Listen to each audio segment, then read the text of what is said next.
Hola, ¿cómo os va?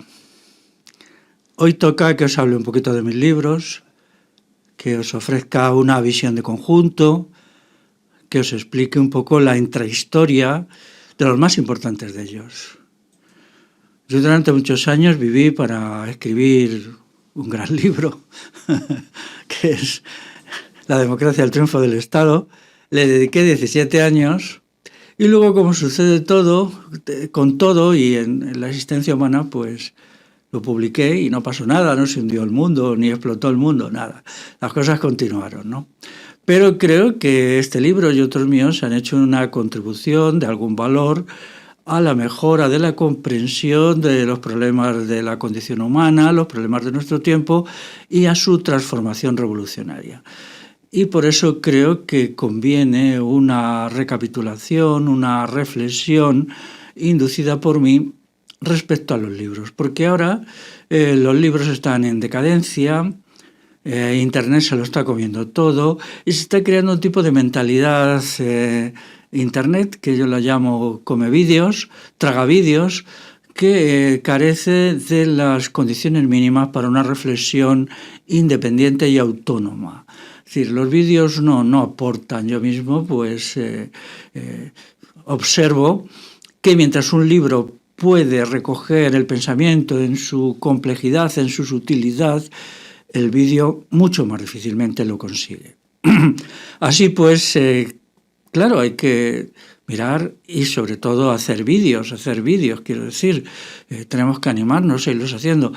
Pero para eso es necesario también leer. Leer es importante y ahora que quizás sea un periodo del año, con más tiempo libre, con más relajamiento, pues os invito a leer. Es verdad que mi relación con los libros pues, se ha degradado bastante, sobre todo porque con la crisis del aparato universitario, académico y mediático, los libros que se producen son cada vez de peor calidad. Es decir, son libros infumables, impresentables, intragables, porque este aparato de dominación, el aparato de manipulación, de adoctrinamiento, de aleccionamiento, pues está en descomposición. De vez en cuando encuentro algún libro que me convence, que trata de temas muy variados, pero es poco y en general son libros de hace ya bastantes años. Por ejemplo, tengo aquí uno que es el libro Los estoicos antiguos, aquí de Ángel Capelletti, me parece que es el autor. Claro, pero este libro es de hace ya 25 o 30 años, ¿no?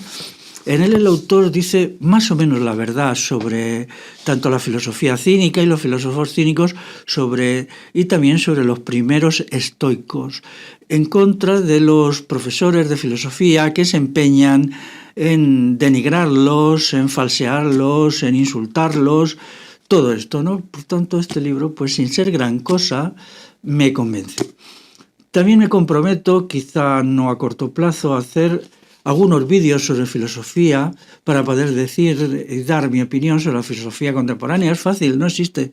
El sistema actual es tan brutal que ha hecho que la filosofía desaparezca, ¿no?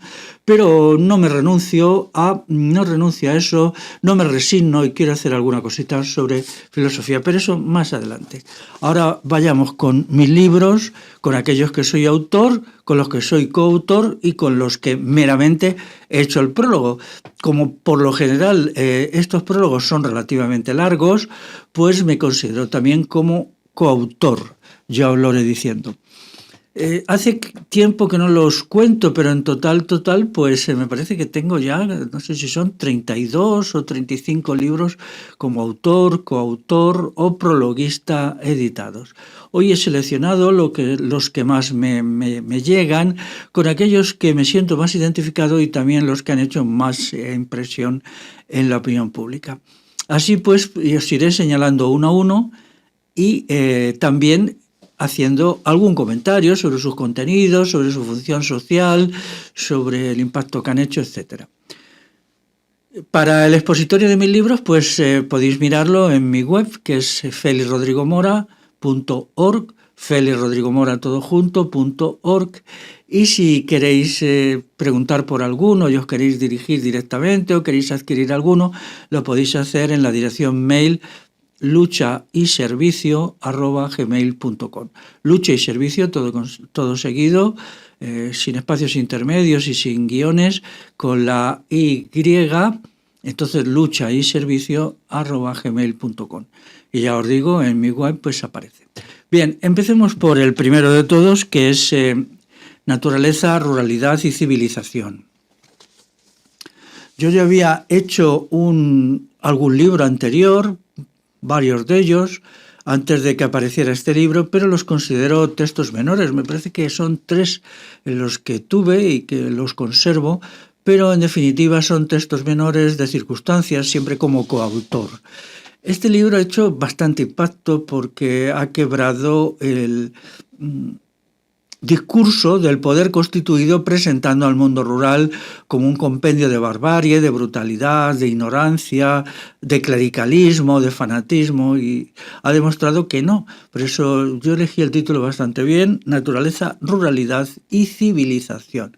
Es decir, no solamente importa la naturaleza, que es lo que le pierde pues a toda la gente mentalidad ecologista, que confunden a los seres humanos con los seres prehumanos y los conciben como criaturas moramente zoológicas y no como seres humanos. Entonces para ellos solo existe la naturaleza, para mí también, claro, pero luego existe también la ruralidad, que es la sociedad rural. La sociedad es una construcción humana. Y luego existe la civilización, es decir, el mundo rural es un mundo civilizado. Aunque aquí no me refiero a la revolución Bagauda, sí puedo decir que es la que crea el mundo rural actual. En la historia de la humanidad y en los continentes ha habido muchas ruralidades, muchas, tantas como sociedades rurales han existido de muy diversa naturaleza, pero yo me refiero a esta, la que surge en Europa suroccidental en el siglo V, en función de unos valores, para realizar unos valores de los cuales el principal es la libertad, la realización del individuo y la construcción de una sociedad fraternal y comunitaria. Esos son los 3 valores que guían el mundo de la ruralidad, su sistema de valores, su escala de preferencias, y que ha existido hasta que una serie de acontecimientos terroríficos pues han destruido nuestra ruralidad en el sentido de sociedad rural. Empezaría diciendo que primero es atacado por las monarquías absolutas, la monarquía absoluta castellana, que al final ya en el siglo XVIII se hace hegemónica en toda la península ibérica. En segundo lugar, por la revolución liberal, que es la responsable principal de la extinción del comunal o semi-extinción, y luego por el franquismo, y ahora pues por el parlamentarismo actual, por la Unión Europea, por la política agraria común, con todas estas historias terribles que lo han dejado totalmente destruida, ¿no? Ya ni siquiera sin gente. Es decir, allí viven pues ancianitos, ancianitas, y luego grandes explotaciones agropecuarias, del agronegocio, que se dedican pues a destruir todo lo que queda, lo poquísimo ya que queda.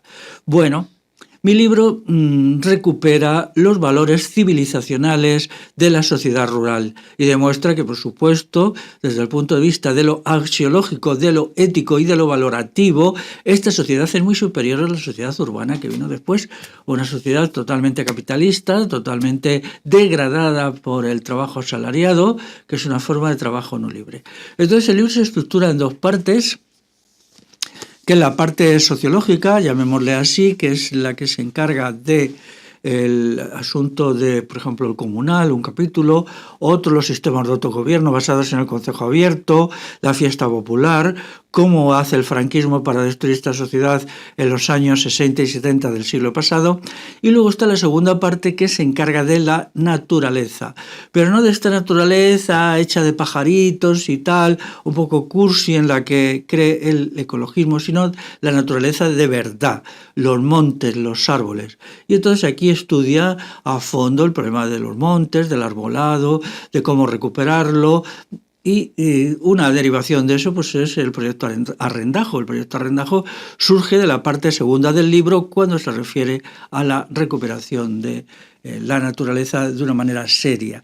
Aquí, claro, el problema de las ciudades es la cuestión principal. La agricultura actual es la principal manera de destrucción del mundo rural, y esto se hace para alimentar a las ciudades, que son los centros de poder del gran capitalismo y del Estado. Entonces, mientras no se resuelva el problema de las ciudades, no se puede resolver el problema de la contaminación ambiental, la destrucción. Tengo que decir una vez más que esto lo olvidan, entre comillas, lo olvidan las corrientes ecologistas, que creen pues que todo se reduce a, no sé, a cuestiones marginales y episódicas, cuando lo central es el final de la ciudad, que es el final del Estado y el final del capitalismo. Bueno, mi segundo libro pues es el de La democracia y el triunfo del Estado, que tiene un subtítulo sugerente: Esbozo de una revolución democrática, axiológica y civilizadora.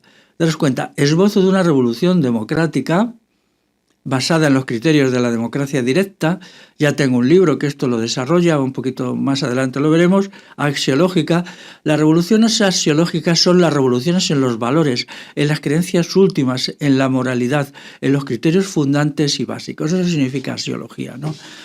Y luego está la revolución civilizadora, es decir, ahora estamos en un estado de barbarie, tal como lo entendían los clásicos griegos y romanos. Es pura barbarie, es un estado de desintegración, de subversión del bien que hay en el interior del ser humano para imponerle el mal, un mal exterior, un mal que resulta de los regímenes de dictadura política que padecemos en toda Europa occidental, y aquí pues a partir de la Constitución de 1978, que no es nada más que una versión actualizada de la Constitución de 1812. Por lo tanto, los males que nos impone el liberalismo, el parlamentarismo, la partitocracia y todo el sistema de poder actual.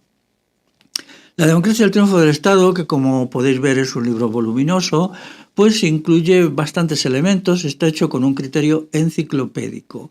Es decir, tiene una parte de filosofía, otra parte de historia bastante interesante, otra parte de la llamada ciencia política, otra parte de economía, y culmina con una sección bastante interesante de análisis e investigación sobre la noción de virtud en la sociedad griega y sobre todo en la sociedad romana. Esto es importante, esto último, porque la virtud no solo es virtud cívica, sino también es virtud personal, y a mí me interesa mucho el asunto este. Así pues, este libro, que me llevó 17 años hacerlo, muchísimo dinero gastado en él, porque, bueno, pues entonces que mi situación económica era relativamente buena, yo no escatimaba dinero en comprar libros, dinero en hacer fotocopias de libros antiguos que no se pueden encontrar ya ni siquiera en librerías de viejo. Pues todo esto trabajé con 17 años con mucho ardor, ¿no? Finalmente lo conseguí publicar, después de pasar algunos avatares, después de que las editoriales de campanillas me fueran diciendo que no. Durante un tiempo pasé meses escribiendo editoriales que no lo quisieron coger, cuando el libro tiene un formato rigurosamente académico. Me parece que tiene 800 citas a pie de página y tiene en el índice 600 autores citados, y eso que es una bibliografía seleccionada, porque yo aquí volqué pues tantos años de lecturas, me dio para mucho, ¿no? Tanto los clásicos de la cultura occidental, pero también autores actuales de todo tipo, lecturas de toda condición. Y bueno, pues el libro está a quien más ha servido y a quien más ha aprovechado es a mí mismo. Es decir, yo con este libro, digamos, tuve una primera comprensión global de mi propia cosmovisión. Es donde lo consigo, por lo tanto, pues la gente que la ha leído por ahí, pues me alegro. Todos me dicen que se tarda mucho tiempo en leer, meses. Hace ni siquiera un mes un amigo del País Vasco me decía, sí, yo lo estoy leyendo, llevo ya casi 2 meses y todavía me falta la tercera parte del libro. Y bien, pues es que es así, a mí me costó todo eso comprender el problema de nuestro tiempo. ¿Por qué? Porque estamos en un momento de la historia de la humanidad que se caracteriza por el caos, por la confusión. Han pasado tantas cosas en los últimos 150 años, el mundo ha derivado en una dirección, en otra, ha habido tantos experimentos políticos, sociales, económicos, culturales, que de todo esto ha resultado el caos, una confusión enorme que es muy interesante para los poderes constituidos porque la confusión siempre es paralizante. Entonces yo quería salir del estado de parálisis en que entonces estaba y tener una guía segura que me orientara, pero no una guía segura solo en filosofía o solo en política o solo en economía, sino en el todo. Quería una guía segura integral, considerando que la palabra segura tiene unos elementos de fragilidad, porque yo me refiero a seguridad como inseguridad o seguridad relativa. Entonces, si hoy volviera a hacer este libro, pues en lo fundamental estaría muy de acuerdo con él, pero lo ampliaría muchísimo. No sé, supongo que saldría un libro 3 veces superior, es decir, de los 560 páginas, pues me situaría 3 veces superior, serían 1200 páginas, ¿no? Claro, esa es una obra que escapa a mis capacidades actuales de tiempo, de fuerza y tal, y en segundo lugar que no la veo útil en las condiciones actuales, cuando yo ya estoy más volcado en entrar en una etapa de mi vida donde la acción, el esfuerzo y la preparación de las condiciones reales, sociales y personales para la revolución me llama mucho más que hacer un libro que sería ya una enciclopedia pues tremenda, ¿no? Pero sí animo mucho a leerlo, se puede leer por capítulos, se coge en el índice y se buscan los capítulos interesantes. Algunos pues siguen conservando toda su fuerza, toda su energía, toda su presencia. Y otros pues también, quizá un poquito menos, ¿no? Recuerdo que lo que me dijo una pareja de amigos, que ellos me ayudaron a corregirlo, ¿no? Pero me ayudaron pues simplemente porque querían contribuir y me dijeron, este libro cambia la concepción del mundo de una manera radical. Una vez que uno lo ha leído, su sistema de entender el mundo, entender el cambio de la sociedad y el cambio del individuo se modifica sustantivamente, cualitativamente. Estoy de acuerdo.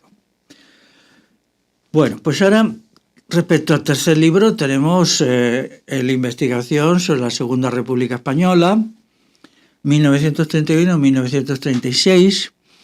Este es un libro que lo hice por encargo, luego la cosa se frustró, pero es quizá el libro más trabajado de todos. Este le dediqué 2 años completo, y trabajé muchísimo. Creo que moví todas las fuentes documentales, estuve en todos los archivos, en todos los que están abiertos, porque algunos pues no lo están, ¿no? Al ser un periodo breve, porque daros cuenta que son solo 5 años el que yo iba a estudiar, de 1931 a 1936, pues me era más fácil, ¿no? Al acotar un periodo tan breve de la historia de un país al que llaman España, pues me era más fácil, ¿no? Pero dado que el progresismo, el izquierdismo, el radicalismo, así que simplemente pues es izquierdismo burgués, radicalismo burgués, progresismo burgués, todo esto está tan aferrado al mito de la Segunda República que es asombrosamente falso, al 100% falso, es más, diría al 1000% falso. Pues entonces yo hice un esfuerzo de investigación, me encontré con limitaciones enormes. Por ejemplo, todo el periodo final, los meses de la primavera de 1936, justo los anteriores a la Guerra Civil, pues los fondos documentales se cierran, no están abiertos, no se puede averiguar qué pasó exactamente en el asunto de la reivindicación general del comunal pueblo a pueblo, porque, bueno, pues ya lo he contado varias veces, en el Ministerio de Agricultura, se llame como se llame, tienen que estar las demandas de devolución del comunal que, a mi entender, presentaron unos 9.000 pueblos o municipios, tienen que estar en algún lado, ¿no? Teniendo en cuenta que no había 9.000 municipios en la época, había unos poquitos menos, presentó cada pueblo más de uno. Y en segundo lugar, también tienen que estar en algún lado, supongo que los archivos de la Guardia Civil, todos los partes y toda la documentación sobre la cantidad de choques físicos, en la mayoría de los casos con muertos y heridos, que hubo entre las fuerzas represivas y la gente en los pueblos, pero también en las ciudades, porque ellos querían volver a la sociedad comunal. Esta parte del libro, pues, lo explico honradamente. Yo no quería tirarme 4 o 5 años más investigando eso. Espero que alguien lo recoja este trabajo de investigación y lo lleve hasta el final. Ahora Hay gente que ya me ha dado la razón, que dice efectivamente, solo abriendo esos dos archivos, lo he leído en alguna web por ahí, pues se podría averiguar qué pasó en el periodo tan decisivo de enero-febrero 1936, junio-julio 1936. Daros cuenta que es un periodo muy breve, pero ahí surgió todo, ¿no? Ahí la sociedad explotó. La sociedad rural de los pueblos de la península ibérica, pero también la sociedad urbana, ¿eh? Lo que he encontrado pues son muchísimos choques. O sea, el izquierdista gobierno del Frente Popular mandaba una y otra vez a la Guardia Civil, a la Guardia de Asalto, a veces a los carabineros, algunas veces al ejército, a que reprimieran violentamente a tiros de Mauser, que era el fusil entonces reglamentario en los aparatos represivos, y reprimieran pues, las ocupaciones de tierras, las reivindicaciones del comunal, las reivindicaciones del modo de vida comunal, que eran importantes. Bueno, pues aquí queda eso, ¿no? Inicialmente, claro, ha sido un libro demonizado literalmente por la izquierda, porque ellos fueron los sujetos agentes de la matanza. Lo voy a repetir. La matanza de 1936 fue organizada por los partidos de la izquierda, por los partidos y sindicatos de la izquierda, los que estaban en el gobierno del Frente Popular y los que apoyaron desde fuera al Frente Popular. Es decir, el Partido Comunista fue responsable, el Partido Socialista fue responsable de la carnicería, la CNT fue responsable, el POM fue responsable, todos estos, porque todos apoyaron al gobierno del Frente Popular, en el cual solo estaban los republicanos de izquierda, y cuando había estas matanzas, algunas muy fuertes, como la matanza de Ayeste, en la provincia de Albacete, pues en vez de movilizar a toda la sociedad para una rebelión general, pues se dedicaban a justificar las carnicerías, al gobierno del Frente Popular y así por el estilo. Bueno, pues aquí queda este libro, que es un libro al que yo aprecio mucho, ¿no? Aunque a veces pienso que es excesivo el esfuerzo que hice, es excesivo. Bueno, ahora tengo aquí también el libro que se llama Ética y Revolución Integral, Reflexiones para una sociedad convivencial. Este cambia completamente, es un libro sobre ética, sobre valores, sobre sociología y sobre filosofía moral. Hasta tal punto que lleva un prólogo muy interesante de Elena Osaña, que es para mí el principal autor vivo de ética, de filosofía moral en lengua castellana. ¿Por qué? Porque esto es un asunto que no interesa. El sistema de poder está interesadísimo, lo digo, interesadísimo en la degradación total del sujeto. Entonces no quiere entrar en un conjunto de artículos, el libro lo hicimos 4 personas más Elena Osaña 5, pues en el que lo que se plantea es la emancipación del individuo de los sistemas ideológicos y de los sistemas inmorales que el orden constituido le impone, es decir, una rebelión individual. Aquí mi artículo, que es cortito, dentro de los 5, como ya os digo, que componen el libro, se dedica a la cuestión de la autoconstrucción personal y establece los procedimientos, los métodos, el porqué, el cómo de la autoconstrucción del yo por el yo. A partir de esto, muy recientemente, he creado un curso nuevo con un programa que el curso, que lo tengo aquí el programa en papel, se llama El yo construye al yo, introducción a la espiritualidad civil de Occidente. Lo voy a repetir, es El yo construye al yo, introducción a la espiritualidad civil de Occidente. En realidad este es un curso de filosofía, aquí pues cuando lo hagamos, que ya lo he hecho en un par de ocasiones, pues es un repaso a la filosofía occidental desde pues el libro que os enseñaba antes, los estoicos antiguos, Sócrates, todo esto, y seguimos avanzando hasta hoy, hasta los poquísimos autores de filosofía moral que hay. Pero entramos a fondo, es muy diferente, este curso es muy diferente a otros que yo tengo, tanto en los contenidos, como es lógico, pero también en la metodología y el procedimiento.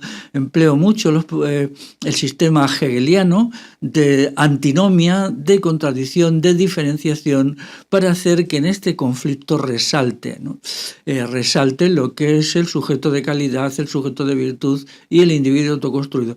Esto lo aprendo de un pensador automedieval, que es Beato de Liébana, con su idea de la bipartición del ser humano. Es decir, el ser humano está bipartido, que esto luego lo dice Hegel igual, exactamente, aunque no emplea la expresión bipartido. Es decir, el ser humano es una unidad de opuestos, una unidad de contrarios, en el cual se da un conflicto permanente entre su lado positivo y su lado negativo, su lado luminoso y su lado oscuro. Entonces uno tiene que tomar partido por su lado positivo, porque si no, la parte negativa pues nos devora.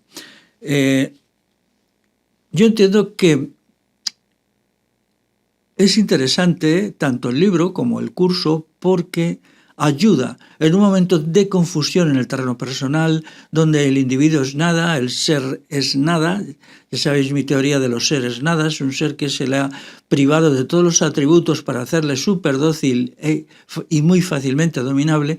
Pues este fenómeno del ser nada, para pasar de ser nada a ser humano, tiene que hacerse a partir de un esfuerzo personal de larga duración que incluya, pues, por un lado, la experiencia vital propia de la gente cercana, lo vivido, lo pensado, lo reflexionado, pero hay que acudir a lo mejor de la filosofía occidental, que a mi entender es la más avanzada de la humanidad. Todos estos autores pues aportan un conocimiento sobre el yo, sobre la libertad, sobre el individuo, sobre la penetración en el interior de uno mismo, sobre la autoconstrucción. Otras culturas no tienen porque sencillamente en otras culturas el sujeto no se autoconstruye, es construido desde el poder. Eso, por ejemplo, pasa en los orientalismos. En los orientalismos el sujeto es nada, simplemente una cosa que construye el poder desde el poder, mientras que la cultura occidental no es así. No es así, ya vamos, desde los filósofos cínicos, desde los estoicos, ¿no? El individuo tiene que construirse a sí mismo, hacerse a sí mismo, defender su mismidad y su yoidad frente a las intromisiones de las instituciones, del Estado, de los aparatos educativos y tal. Toda esta radical afirmación del yo autónomo y soberano a partir de sí mismo es lo que construye este libro y este curso, que ya lo haremos, ¿no? Entonces, ahora pues vamos a ver el siguiente libro, pues que sería mi libro sobre la cuestión de la mujer. Este libro tiene mucha historia, pues fue un golpe bastante fuerte al feminismo de Estado. Su título es Feminicidio, autoconstrucción de la mujer. Iba a haber una segunda parte y no la ha habido. Yo quedo pues ahí como coautor, pero en definitiva ha hecho el milagro de parar los pies al feminismo de Estado, demostrar que este feminismo de Estado pues es feminicida, es neomachista, es neopatriarcal, porque plantea la dependencia de la mujer del Estado cuando, lógicamente, la emancipación de la mujer es cuando la mujer depende de sí misma, se construye a sí misma y actúa por sí misma, y no por los dictados y las órdenes de unas entidades totalmente financiadas por el Estado y la gran empresa capitalista como son los movimientos feministas, hoy sobre todo en su tercera fase, ¿no? Se han convertido no en un feminismo de Estado, en un feminismo de Estado, de mercado financiero. Ahora ya con 21.000 millones que les han dado, pues es que ya están, vamos, que no caben en sí mismas de gozo, ¿no? Todo ello para destruir, para triturar, para anular, para negar a la mujer.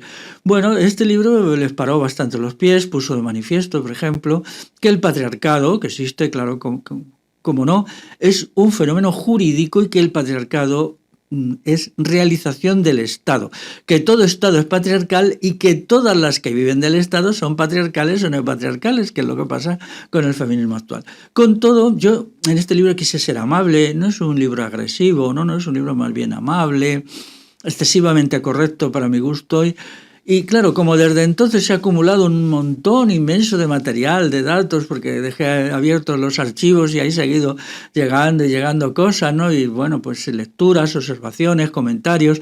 Yo mis libros hago mucho desde los comentarios, las observaciones que me llegan. Yo aprendo mucho de la gente que tengo cerca, porque creo en la cultura popular y creo en el individuo. Entonces, en este caso, pues en el caso de la mujer, de las relaciones entre hombres y mujeres y tal, pues me llegan cantidad de cosas, ¿no? Por ejemplo, sobre la destructividad inherente al trabajo asalariado femenino, que es una verdadera monstruosidad. Yo, que siempre he estado en contra del trabajo asalariado, pues uno de mis puntos conflictivos es con el feminismo está en que el feminismo dice que el salariado emancipa a las mujeres. Esto yo no lo puedo admitir de ninguna manera. Para mí el salariado es diabólico, es monstruoso, es una forma de esclavitud. Y ahí empezó el lío con el feminismo, ¿no? Pero vamos, siguen en sus 13, claro. Si las financian todas las grandes empresas transnacionales, multinacionales, les entregan cantidades de dinero descomunales.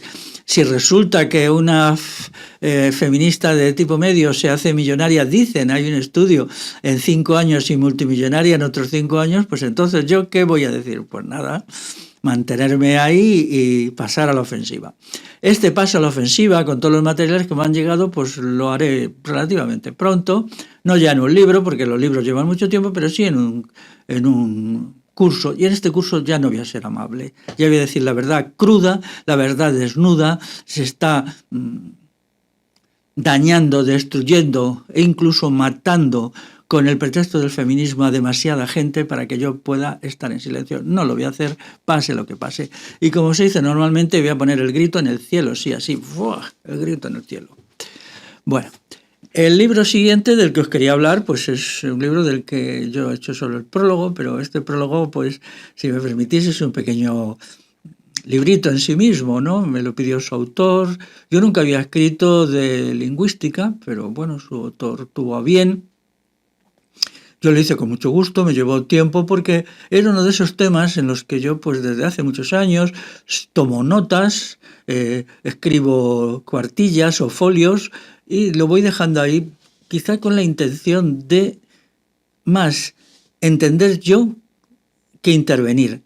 Pero bueno, parece ser que en algún momento tenía que intervenir y aquí ha sido. Bueno, el libro se titula, como veis, El ADN del euskera en 1500 partículas. Su autor es Javier Goitía.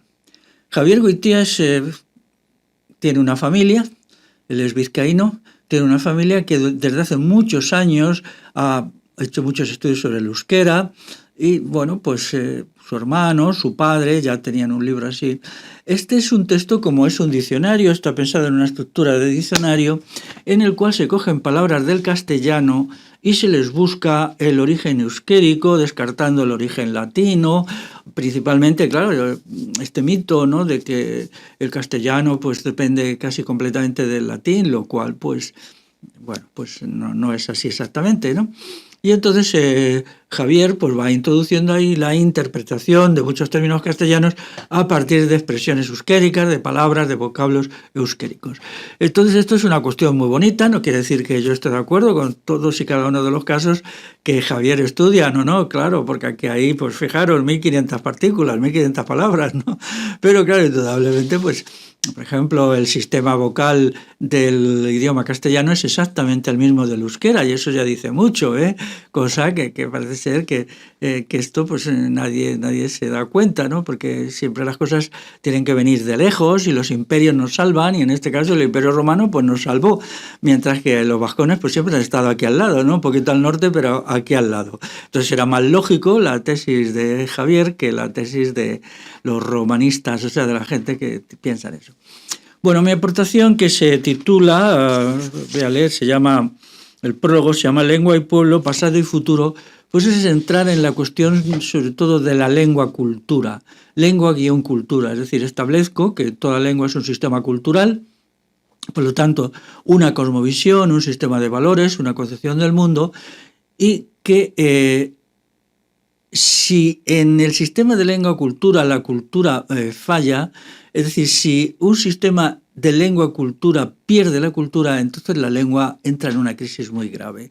Porque ahora yo veo que en Europa la política para la destrucción lingüística de los pueblos europeos, que es una parte del genocidio europeo que lleva adelante la Unión Europea, no consiste tanto en atacar directamente a las lenguas europeas, entre ellas el euskera, también el castellano.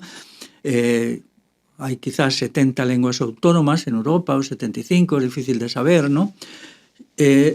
No es eso, no, es una estrategia indirecta, que es destruir la cultura de los pueblos. Una vez que el sistema cultural de los pueblos ha sido destruido, ha sido sustituido por la bazofia anglosajona, desde el pato Donald hasta la comida basura, que es lo único que tienen los anglosajones, basura. Ahora mismo es la comida basura, el arte basura, todo esto, ¿no? pues entonces esa lengua tiene un futuro difícil. Por lo tanto, la recuperación de la lengua, a mi entender, exige la recuperación de la cultura, es decir, del sistema de valores, de la axiología que cada pueblo europeo tiene en sí mismo. Es decir, cada pueblo europeo tiene que ser el mismo, tiene que tener mismidad, tiene que tener densidad, no puede disolverse culturalmente en esta ciénaga de basurilla anglosajona metida por muchas maneras, ¿no? Y entonces este asunto era el que a mí me preocupaba.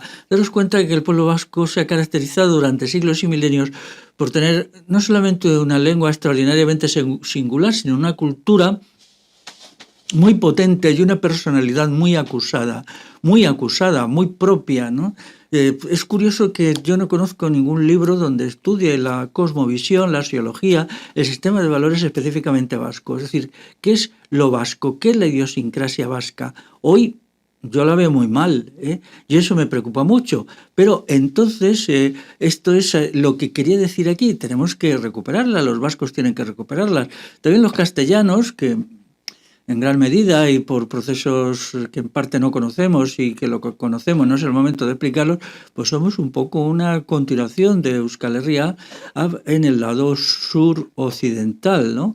De la misma manera, por ejemplo, que Aragón es una continuación también de Euskal Herria en el lado oriental y suroriental. Entonces esta recuperación cultural es la que importa, la que cuenta ahora, porque si no, pues la ofensiva del inglés neolengua, que es una no lengua, es simplemente una parla que todo lo está destruyendo porque no reúne las condiciones propias de una lengua, es decir, estimular el pensamiento profundo, permitir la reflexión interior, hacer posible la comunicación a niveles valiosos.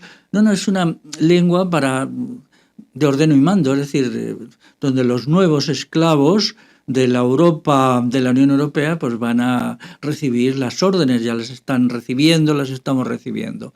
Entonces, como el inglés neolengua, que es un inglés no lengua, ¿no?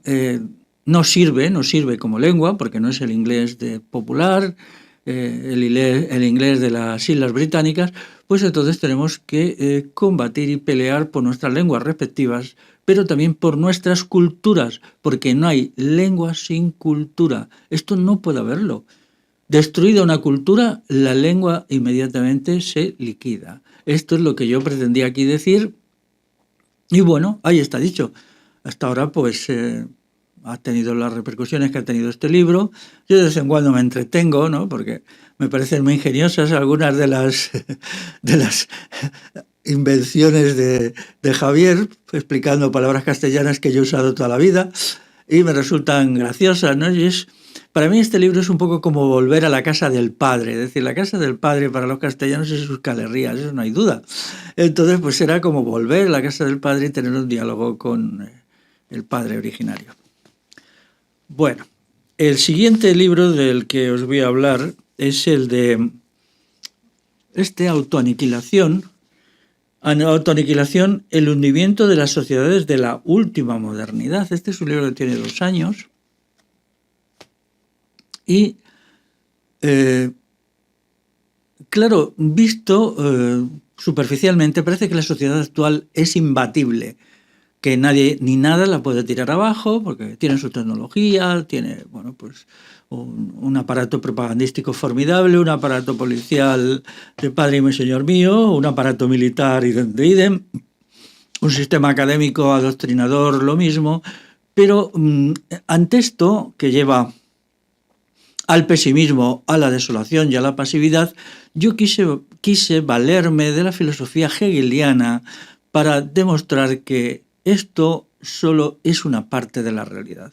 La filosofía hegeliana, el pensamiento dialéctico, se basa en que todo tiene una doble naturaleza y una doble composición, de tal manera que los elementos de fuerza en sí mismos son elementos de debilidad y que en su desarrollo los elementos de fuerza se van debilitando y destruyendo hasta que se convierten en componentes de debilidad. Por eso los capítulos del libro, por muchos de ellos, están urdidos con frases tomadas precisamente de Hegel, ¿no? No voy a entrar en lo que Hegel fue como individuo, que es bastante lamentable, como un lacayo del Estado prusiano. No, me quedaré con su filosofía, que es bastante mejor, aunque bueno, en su día, cuando hable de filosofía, también le pondré un poquito los puntos sobre las IES al señor Hegel. Pero ahora lo que tiene importancia es entender su valiosísimo método dialéctico. Entonces, cuando se plantea que la fuerza es una expresión de debilidad, que cuando algo o alguien que es poderoso golpea, al mismo tiempo se golpea, y que en estos elementos de poder hay los factores que están haciendo que ese mismo poder se autodestruya a sí mismo, estoy planteando el problema de la revolución, ni más ni menos, ¿no? La revolución exige una precondición que es una situación revolucionaria. Esa situación revolucionaria se crea objetivamente, es decir, es el resultado de la deriva objetiva de una sociedad determinada. Si una sociedad no se va autodestruyendo, autoaniquilando y dañándose a sí misma, no se dan las condiciones para la revolución. Y eso es lo que se llama una situación revolucionaria, que no es ni mucho menos una revolución. Una situación revolucionaria puede acabar en una revolución o puede no acabar. Y entonces esta situación revolucionaria, que es un momento de crisis máxima de una sociedad, pues pasa, se hace menos tensa y esa sociedad puede seguir funcionando siglos e incluso milenios, ¿no? Pero también es verdad que no hay transformación radical posible sin situación revolucionaria previa.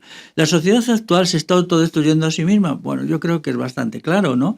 Ni siquiera hay que leer a Hegel, solamente lo que hay que hacer es descreer de toda la propaganda sobre que el mundo actual es maravilloso, es perfecto, es poderosísimo y tal, ¿no? Ahí está la crisis económica de 2008-2014, ¿no? Que pegó un varapalo a estas teorías, a tanta arrogancia, a tanta soberbia, a tanta vanidad, ¿no? Porque, bueno, ya veis lo que pasó, ¿no? Las economías occidentales se vinieron abajo en 2007, casi a finales, 2008, 2009, 2010, y de hecho a día de hoy no se han recuperado, ¿no?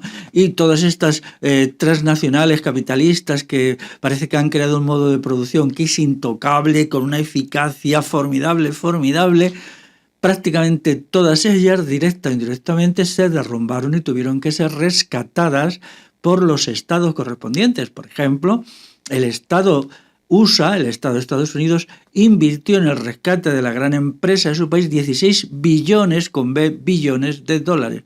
Mientras que aquí se rumorea, se dice que el Estado español invirtió casi un billón con B de euros. Claro, todo esto es una indicación obvia de debilidad, de senilidad, ¿no?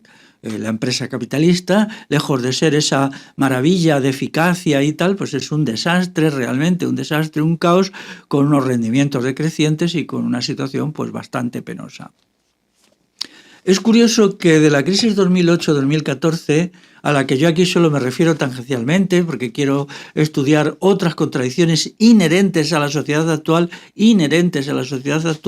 pues entonces esta crisis nunca ha sido bien explicada, se dio una explicación pillada por los pelos, todo aquello de que, bueno, pues había una hiperextensión del crédito y entonces pues de repente la gente no pudo pagar los créditos, las hipotecas y tal, y todo se vino abajo.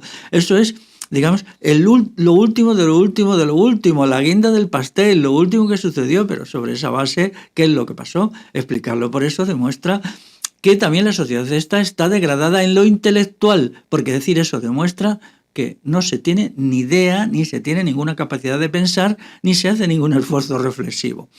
Como eso solo se lo creen los más bobos, pues una explicación profunda mejor no me hallo. ¿Qué significa eso? Que no se ha dado ninguna explicación de la crisis de 2008-2014, mucho más teniendo en cuenta que esa crisis nunca se ha superado y ahora seguimos viviendo en ella. Pero atención a esto, pues eso es solo una parte, las contradicciones están por todos los lados, ¿no? La sociedad actual pues es como todas las sociedades, está en su momento de decadencia, de descomposición, de senilidad, por lo tanto de autodestrucción. Y sobre la base de esa destrucción objetiva, dada a partir de sí misma, es donde se plantea el problema de la revolución. Y como la revolución tiene que ser total, pues por eso yo me inscribo al programa y al ideario de la revolución integral, como sabéis. Bueno, pues este librito es... ¿qué es? ¿Filosofía? Sí, también es filosofía. La filosofía es bonita, a mí me gusta mucho. Luego seguimos, y entonces están mis estudios sobre el comunal, que ya conocéis, los cursos. Estoy seguro que algunas de las personas que estáis viendo esta intervención pues habéis asistido a los cursos.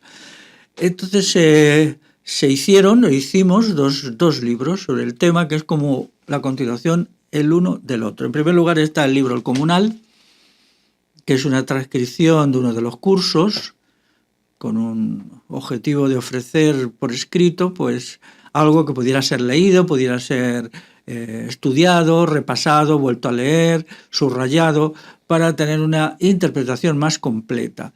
Y luego su continuación, aunque es un libro que vino después, que es este Derecho Consuetudinario y Democracia Directa.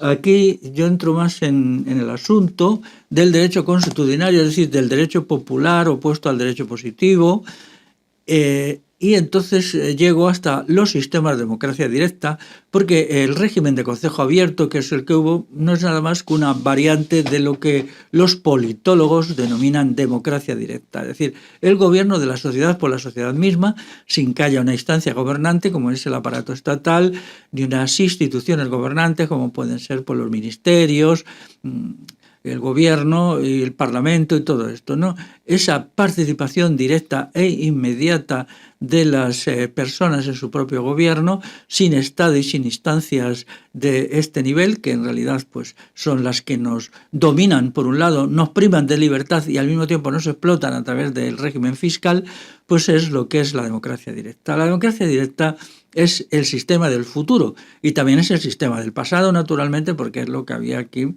desde la revolución altomedieval. Pero también os diré algo más, que cualquier sociedad en cualquier lugar del mundo, ahora, en el pasado, dentro de 1000 años, si quiere ser una democracia verdadera y un sistema de libertad para la gente, tiene que ser democracia directa. La democracia parlamentaria es un engaño, es una dictadura, es una tiranía.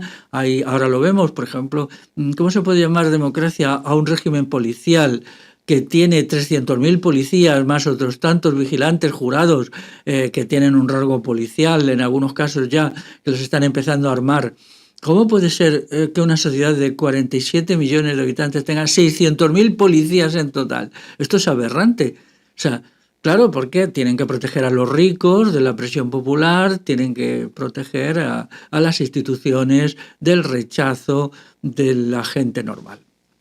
Bueno, entonces os recomiendo estos dos libros, El Comunal por un lado y el Derecho de Democracia Directa y Derecho Consuetudinario y Democracia Directa, que le continúa, es decir, uno es continuación de otro. Bien, pues ya solo nos quedan dos libros. ¡Ánimo! El libro que voy a comentar ahora se titula Erótica creadora de vida, propuestas ante la crisis demográfica. La crisis demográfica es un asunto muy grave del que nadie habla. Aquí todo es hablar de tonterías, los debates en las televisiones, en las redes sociales. Qué pena, las redes sociales, qué cosa tan triste, qué gente tan torpe, tan ignorante. Pero hay gente que realmente es que le encanta vociferar, no tienen ningún pudor, no son... Claro, se dice que cuanto más ignorante es una persona, menos conciencia tiene de su propia ignorancia. Y eso es verdad, ¿eh? Eso es verdad. O sea, cuando la gente empieza a darse cuenta de su propia ignorancia, generalmente se calla, lo cual no está bien, ¿eh? Porque hemos dejado todo el espacio abierto a los charlatanes peores, a la gente más tonta, más ignorante, más boba, que están ahí todo el día viendo conspiraciones por aquí y por allá y contando historietas que son realmente vergonzosas. Entonces, el problema de la demografía, el invierno demográfico, es un tema que no se trata, solo muy de vez en cuando aparece algún articulito, aparece alguna nota, una observación, siempre con mucho miedo, porque claro, es un tema tabú, es un tema que si lo tocas te machacan, ¿no? Entonces, pues la gente de hoy que quiere en sus carreras profesionales, bien sean sociólogos, bien sean sexólogos, bien sean demógrafos, pues no quieren líos, ¿no? Y lo tocan siempre con mucha circunspección, mucha mano izquierda y mucha cobardía. Bueno, pues yo no quería caer en esto de la cobardía, entonces escribí este libro, Erótica creadora de vida, propuestas ante la crisis demográfica, que es un libro chiquitito, en formato pequeño y también en extensión pequeña, ¿no? 230 páginas, me parece que es, 244. Entonces, ¿qué es aquí lo que se plantea? Primero, ¿cuál es la verdad de la demografía en nuestro país y en el terreno mundial? se quitan todos estos mitos de que estamos creciendo exponencialmente, que es solo verborrea neomalthusiana. La verborrea neomalthusiana es algo bastante vergonzoso, ¿no? Porque lo que Malthus vino a decir, que si en un país hay mucha gente y hay mucha gente joven, entonces va a haber revoluciones. Malthus era un reaccionario, era un clérigo protestante. Entonces él protegió al capitalismo defendiendo la teoría de que siempre sobraba gente y estableció unos criterios para restringir el crecimiento de la población con unos argumentos perfectamente estúpidos, ¿no? Porque Malthus era un señor ignorante, pero bueno, cuando trabajas para las instituciones estatales, pues ya se sabe que lo único que importa es el servicio que le hagas, no el contenido de verdad de tus argumentos. Entonces todas estas tesis neomalthusianas pues se dispararon hace 40 años. Entonces ya, pues artículo tras artículo, se convenció a la gente que, vamos, que la humanidad estaba creciendo exponencialmente, que no había alimentos y tal. Bueno, no había alimentos por el capitalismo, es el capitalismo el causante de todo eso. El causante de la destrucción medioambiental no es el exceso de población, sino el modo capitalista de hacer la agricultura principalmente. Pero además de todo, hace ya 20 años que las cifras de la demografía han caído en picado, o sea, en todas partes. Y entonces yo tenía que explicar esto, tenía que explicar que en realidad pues todo esto pudo ser verdad, ese crecimiento en los años 60, quizá en los 70 todavía, pero a partir ya de los 80 empezó un retroceso acelerado del número de hijos por mujer y del crecimiento demográfico en casi todos los países, que ahora ya es, bueno, ya casi todos los países, dejando aparte algunos de África subsahariana, pues están bajo cero. O sea, quiere decir que están muy por debajo de los 2 hijos por mujer, incluso del 1,3 hijos por mujer, que se considera que es lo mínimo para que una sociedad tenga continuidad. Entonces, claro, si la mayoría de los países están en esa situación, pues entonces se va a traer gente emigrante, ¿no? Si están todos en déficit demográfico. Pero bueno, de esta cuestión ni se habla ni se permite que hable en este libro, pues ha sido como todos los míos, pero este quizá más, pues completamente ignorado, ¿no? Se ha quedado ahí y yo no he conseguido, pues, que se me admita. He hecho algunas presentaciones de él, he vendido una parte relativamente reducida, ¿no? Respecto a las soluciones, pues bueno, ya veis, aquí todo se resuelve con un dinero que no hay, porque el estado de bienestar está semiquebrado, ¿no? Pero todo es, pues, hacer ofertas de dinero y tal. Yo entiendo que no. Yo creo que el problema principal es la desarticulación de la idea del sexo y de las prácticas sexuales que se ha cometido en los últimos 25 años, incluso en los últimos 40, a partir de la revolución sexual de los años 60, que fue una contrarrevolución sexual, ¿no? Porque, vamos a ver, la continuidad de las especies vivas depende del sexo, pero si el sexo se desarticula, ese mecanismo automático, ese automatismo que es la atracción sexual y el coito reproductivo, entonces deja de producirse de una manera suficiente. Entonces, ahora estamos enfrentados con fenómenos tremendos, ¿no? Con fenómenos tremendos, sobre todo a partir también de la ideología de género que castra al varón. Entonces, pues ahora se dice, ¿no?, que, por ejemplo, que la producción de espermatozoides y tal, y claro, se culpa a los varones porque comen mucho, porque son gordos. Yo creo que no, que hay que culpar a quien ha castrado al varón actualmente, que es ¿quién? La ideología de género, el estado de bienestar, el Ministerio de Igualdad y bueno, toda esta gente que se mueve por ahí. Y luego también lo que se está haciendo con las mujeres, que es espantoso. Ya sabéis todo esto de la menorrea, que se le quita importancia, pero bueno, si una chica de 32 años o de 30, por ejemplo, pues ya no tiene periodo, es que tiene una edad biológica de 50, ¿no? Y entonces, ¿qué está pasando? Esto es tremendo, ¿no? Porque estas mujeres no solamente no pueden tener hijos porque ya no ovulan, sino que además les han sido arrebatados 20 años de su vida y se les han convertido en, bueno, pues en personas excesivamente mayores, menopáusicas antes de tiempo, con todos los efectos sobre su salud que son terribles. Bueno, todo esto se remediaría si se permitiera a las mujeres tener hijos. No se permite, ya lo sabéis, pues vamos, aquí cuento, la empresa es principalmente la causa de no permisión y de obligatoriedad en el aborto. Bueno, todos estos asuntos son complejos. Ofrezco un programa al final para el relanzamiento de la natalidad a partir de un nuevo proyecto de revolución sexual y liberación sexual que creo que está por hacer. Os recomiendo este libro especialmente, tenéis que leer con atención tener en cuenta también algunas aportaciones, sobre todo en intervenciones que yo he hecho por ahí, y algún curso incluso tengo para que esto, pues se entienda perfectamente. Pero de no ser así, pues es como tantas cosas, ¿no? Pues habrá problemas muy gordos y la situación será bastante difícil porque no va a haber gente, ¿no? No va a haber gente para la agricultura, para los servicios. Aquí el individuo actual, que se cree que todo consiste en gritar y vociferar, pues no quiere tener hijos, pero luego cuando está enfermo quiere un hospital donde haya una exuberancia enorme de médicos, un número de enfermeras enorme, donde todo esté bien limpio, donde los aparatos y máquinas funcionen, pero ¿dónde va a salir la gente? No sé si ya os dais cuenta que ya muchos institutos están cerrando aulas porque no hay gente. Va a venir inmigrantes. Un inmigrante puede venir a coger patatas o a coger manzanas o a trabajar como en la limpieza de las calles, pero se van a meter en los hospitales. Ahora quieren traer médicos latinoamericanos, pero ¿cuántos? Latinoamérica tiene una crisis demográfica de padre y muy señor mío, ¿no? Y ya finalmente lo he dejado para el final porque es mi libro más personal. Lo hice por simple gusto de hacerlo, porque a mí este asunto me interesaba mucho, porque ha sido mi infancia. Y es mi libro sobre el arte medieval, el arte románico, que se llama Tiempo, Historia y Sublimidad en el románico rural. Puesto que yo me he criado por suerte, os digo por suerte, en una zona de Castilla que está llena a rebosar de monumentos del medievo, y desde mi más tierna infancia, empleando una expresión tópica, me llamaba mucho la atención todo aquello y me preguntaba por qué se habían hecho, qué significado tenían y para qué, etcétera, etcétera, pues siempre he sido muy aficionado al arte medieval, desde niño, puedo decir, desde adolescente, y todas estas vivencias, todas estas lecturas, muchísimos días y años de reflexión y también muchísimos viajes en corta distancia, pues lo he volcado en este libro.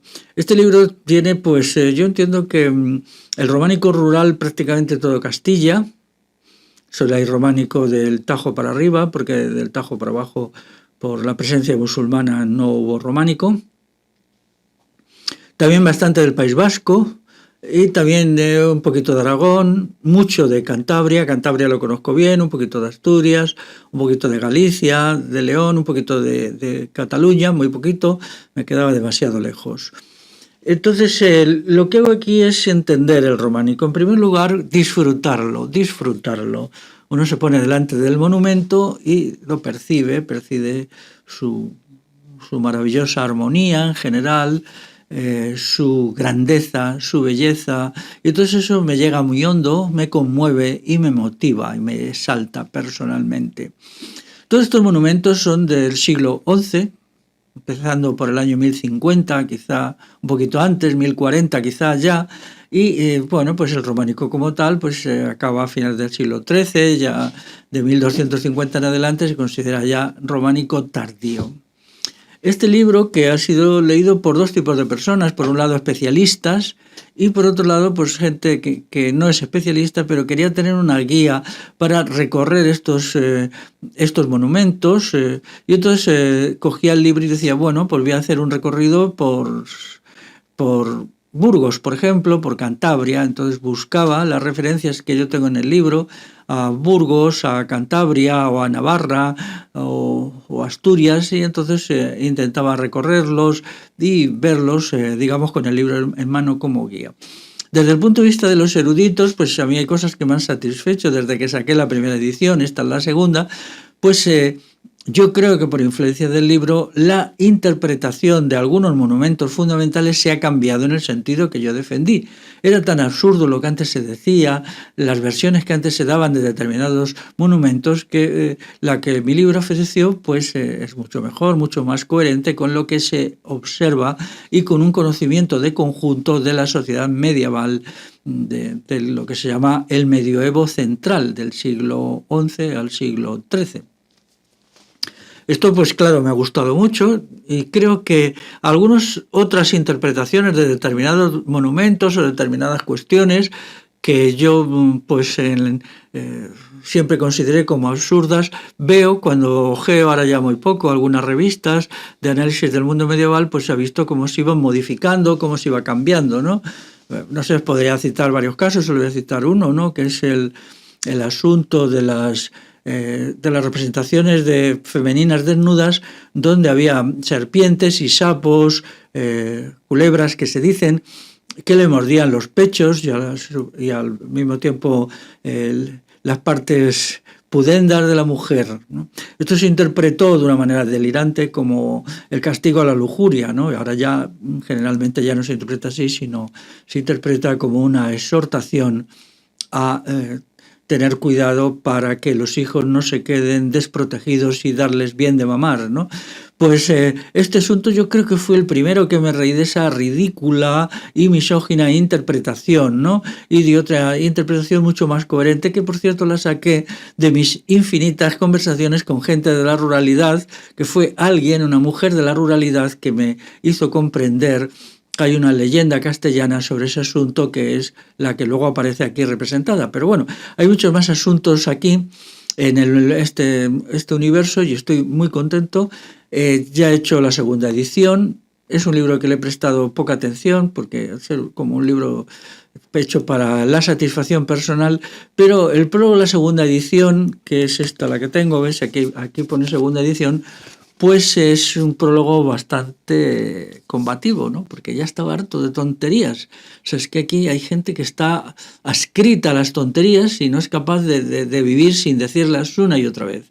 Entonces espero, quizá dentro de unos años, pues que hay cosas de sentido común que simplemente hay que ponerse delante de los monumentos y abrir los ojos y limpiarlos de las legañas de los dogmatismos, sean bien religiosos o bien ateos o bien anticlericales, que me da igual, porque todos los dogmatismos son iguales.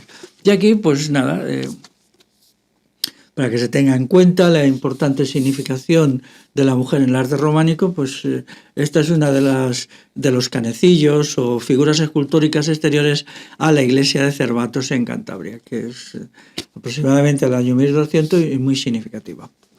Bueno, pues este es el último libro, ya han sido 12 los que he recomendado, creo. Me remito a lo que antes os dije, es necesario leer y no solamente lo audiovisual. Lo audiovisual empobrece, degrada y embrutece. Hay que leer y también hay que pensar. Leer, pensar y mirar.